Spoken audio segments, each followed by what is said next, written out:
Hello, everyone. Happy Friday. Thank you for joining us here at the Houston SPCA, the campus for all animals. I'm your host for today's Pet Podcast, Dr. Roberta Westbrook, and today we have more wonderful information for you. So if you've tuned in today, get your questions ready, because what I want to help you with today is more tips about the upcoming holidays. Particularly Thanksgiving is coming up.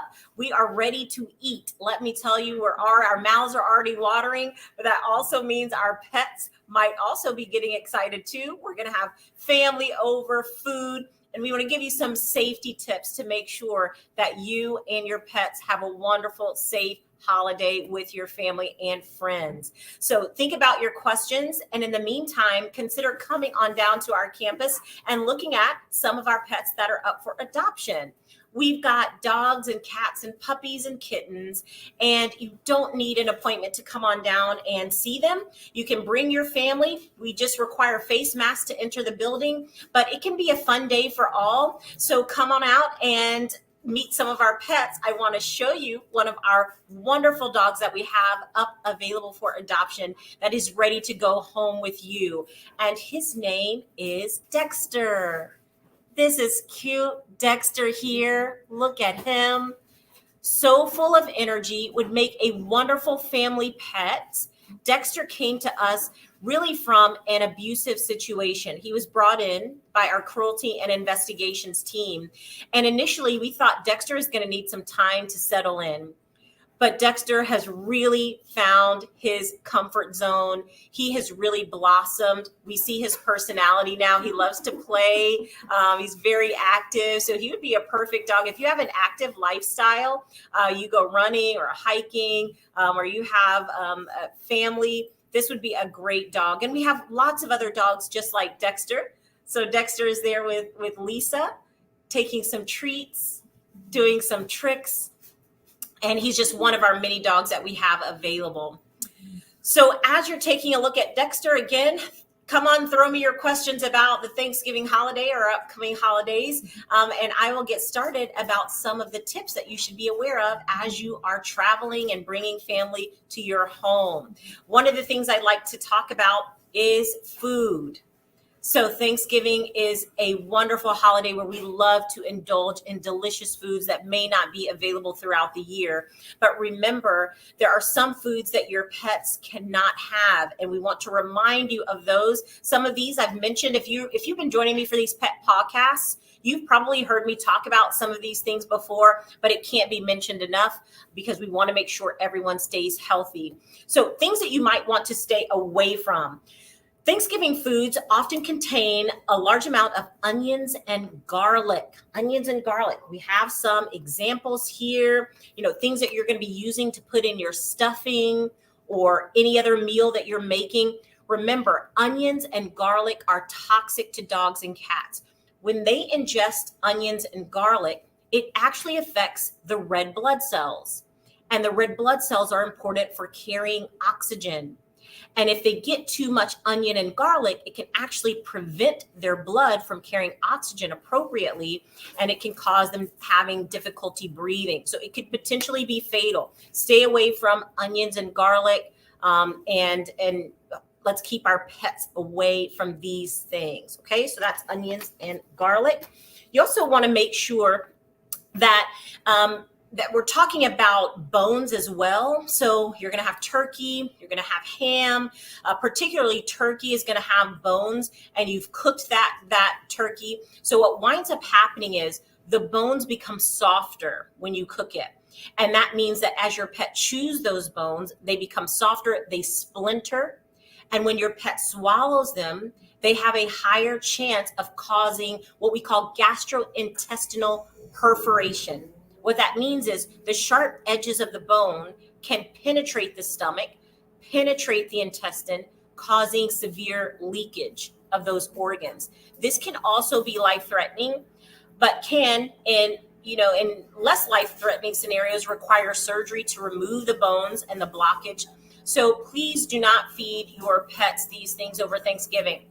Related to that is the fat and oil content in some of the foods that we're going to be having. I mean, the butter, the oil, These things can definitely cause GI upset, pancreatitis, diarrhea, because your pet's not used to having large amounts of butter and oil. And so when you're cooking with those things, please remember that those can cause GI upset in our pets, and we don't want your pets to experience pancreatitis. That can be life-threatening and require hospitalization. So those are just a few things. Keep your pets away from onions, garlic, cooked bones, and fatty foods. What else can I help you with?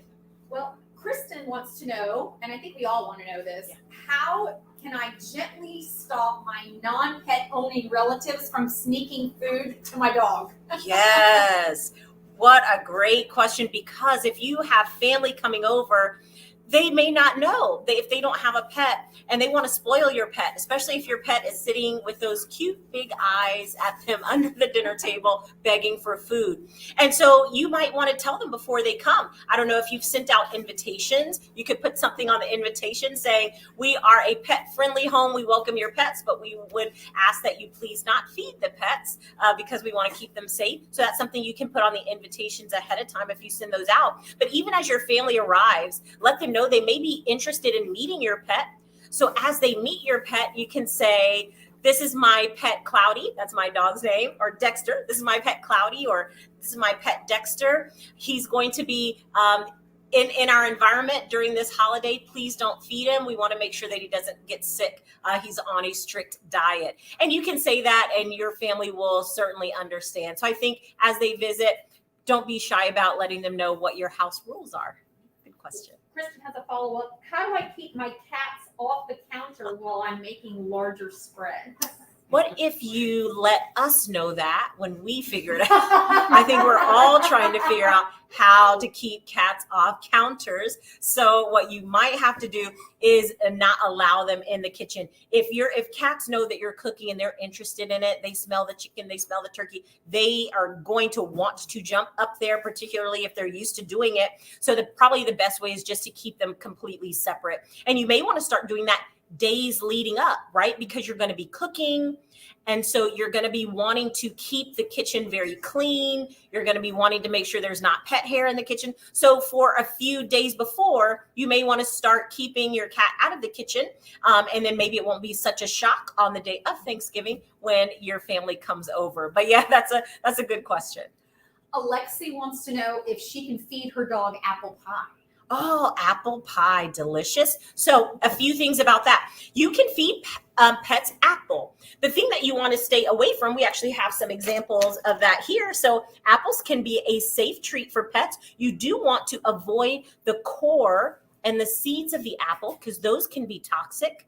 But if you're using something like an applesauce, or if you're using, just sliced apples, that's okay. Now, again, if you're using a lot of butter, or, other ingredients that we're not quite sure, nuts in your apple pie or those types of things, you may not want to feed your pets any apple pie. I would say, again, minimal ingredients and minimal things outside of their regular diet. But that's a good question. You can use a little bit of applesauce or sliced apples for that. Are there certain kind of nuts that are safe for pets, or is it better to avoid all of them? I would avoid all nuts just to be careful. Certainly nuts like pecans, walnuts, those things, particularly in high amounts, can cause GI upset. Small amounts of peanuts are not typically toxic. Really what we're worried about with nuts is the fat content and causing vomiting and diarrhea. So just limit it or just avoid it to be safe for the nuts. And that's going to be in a lot of our desserts. So just make sure that you are avoiding those. Now, you might be wondering, okay, that's a lot of things that I can't feed my pet. But there are a lot of things that you can. You can go to your local pet store or natural pet food shop. Drop something.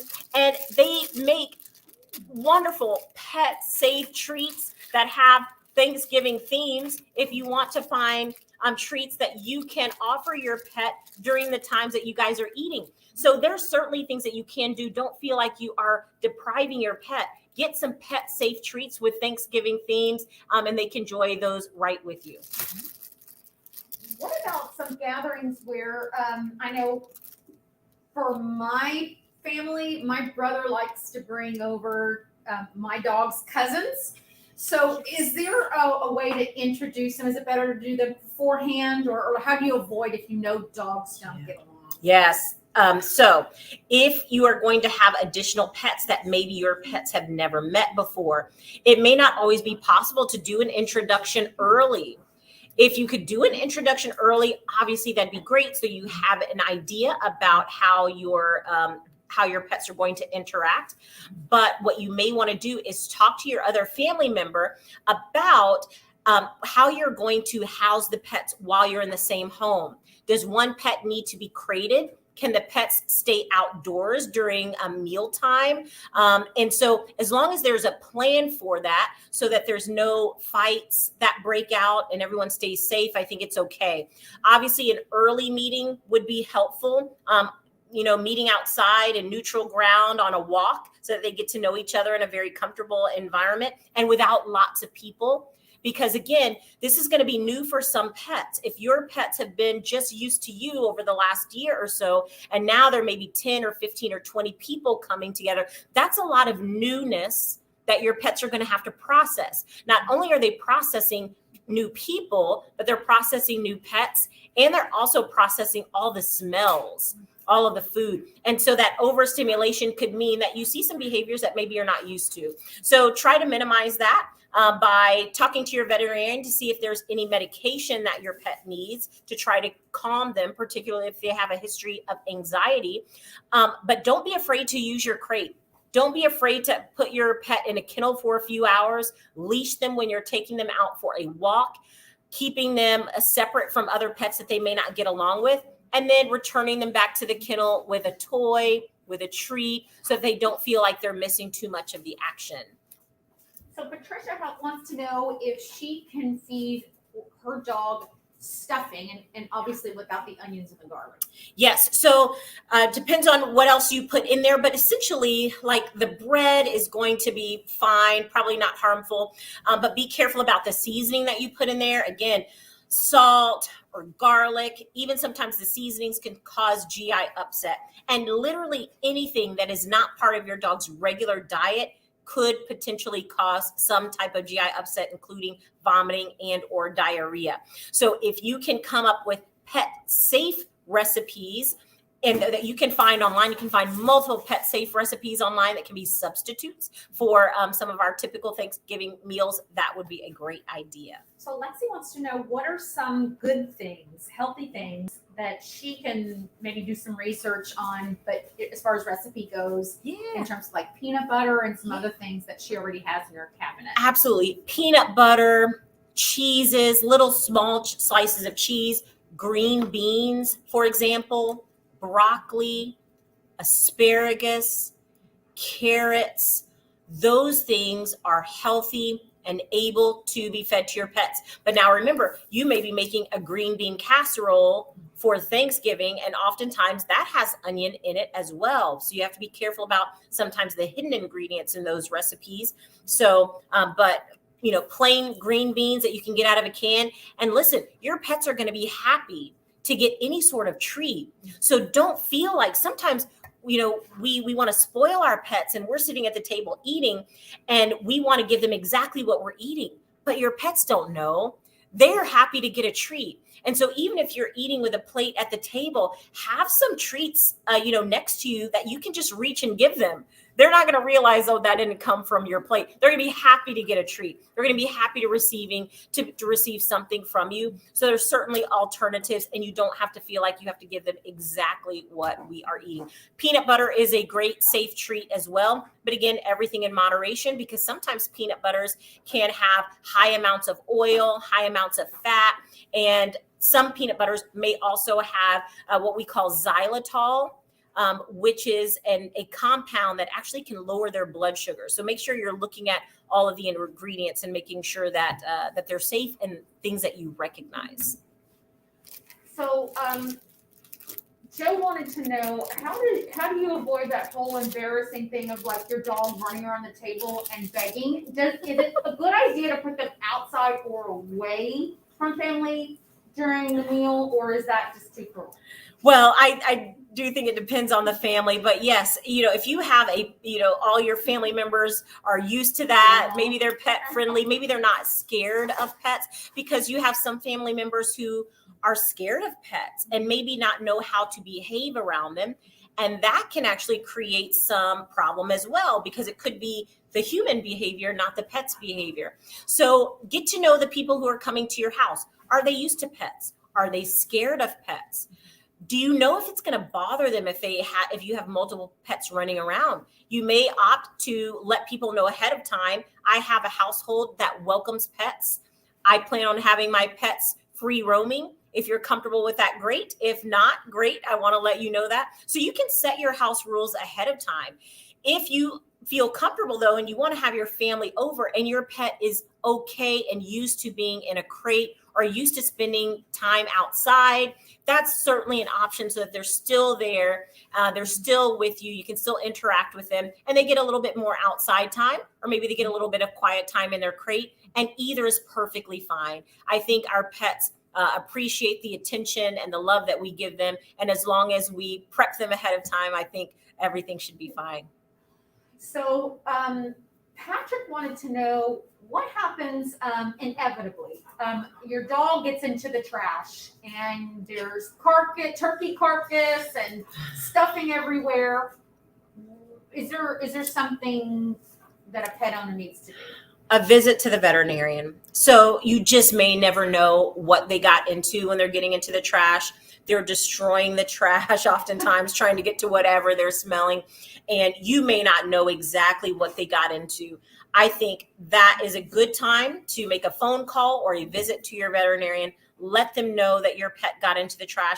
And it could be as simple as your veterinarian doing a physical exam, palpating the belly to see if they feel anything abnormal, particularly pain, because when pets ingest things like bones or it's causing GI upset, sometimes they'll have a painful belly.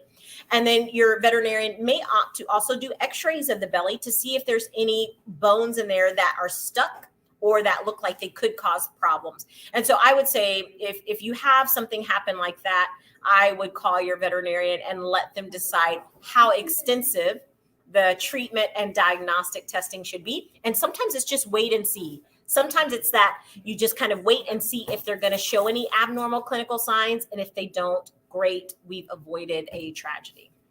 So Stacy kind of has a follow-up question to that, and that is, with the large gathering, everybody is getting lots of green beans and all the things all the humans are behaving around the table, but slipping too many healthy things to dogs. Can they get stomach aches? And if they are, what do you do? Absolutely. So, we want to give them healthy treats, but everything needs to be in moderation. So this is a time where they can easily get spoiled, right? And they can easily get too much of a good thing. And although that may not cause a toxicity or may not be life-threatening as long as the treats are healthy, it certainly could just cause them stomach upset. It's just like us when we indulge, we get a really full belly and you're uncomfortable for sometimes hours or days afterwards. The same thing can happen to our pets. So again, setting some house rules and limiting how much treats your pets get, and just letting all of your company know, I'm happy for you to interact with my dog or my cat. These are treats that I would like you to offer them, and you can limit it. Have a jar of treats. This is going to be the jar of treats. Once they're gone, they're gone. So we'll have to limit it that way. But that's a good question. There can be too much of a good thing. Should pet owners, knowing that there's going to be quite a few pets at their meal, maybe have a little separate Thanksgiving table just for them? That would be adorable, a separate little Thanksgiving table. So yes, I would consider feeding them separately. Again, make sure that you know how the pets behave in the home. What if you have a pet that has potential food aggression? So not all pets are comfortable eating around other pets. And we don't want any fights to break out over food. So talk to your family members and try to get an idea about whether the pets that are going to be in the home are food aggressive, whether they have a history of fighting over food, because that's the last thing that you need on Thanksgiving. And maybe consider feeding them not only away from the people, but away from each other.